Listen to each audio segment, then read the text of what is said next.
with that, let's do another one of these things. What is not true about software as a service-oriented architecture and cloud computing?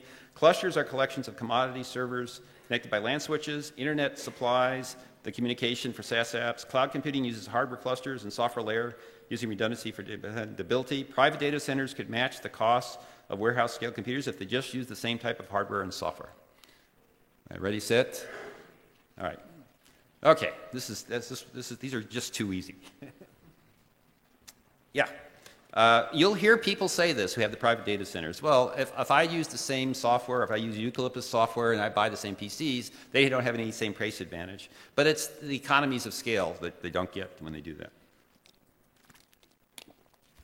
Okay. All right, the next we're going to do some terms about what type of software we hope that you will build. So why do I care what others think of my code? If it works, does it matter what it looks like? Well, that's the kind of the motto. Who cares what it looks like is of what's called legacy code. What that means is software that keeps meeting customers' needs, but it's difficult to evolve due to inelegance or antiquated technology. So to give you an idea, is we had to give an alternative to that, which we call beautiful code, that does meet the needs, but on the other hand is easy to evolve, so it's high quality software. So 60% of the cost of software maintenance is adding functionality to legacy software versus just 17% for fixing bugs.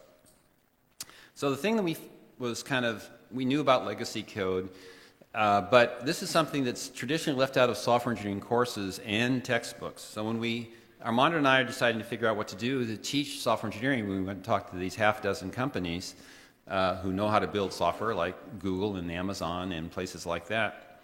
And they said their number one request of every single company was that students need to learn to deal with undocumented legacy code. So the first three companies we went to, we tried to argue with them, and no, you don't want to say that, because we didn't know how to do it. But after the fourth, fifth, and sixth, we said, okay, we've got to do that. So we're going to do that in this course. So we will have lectures that talk about how you deal with legacy code, and a programming assignment later in the course where you will deal with legacy code.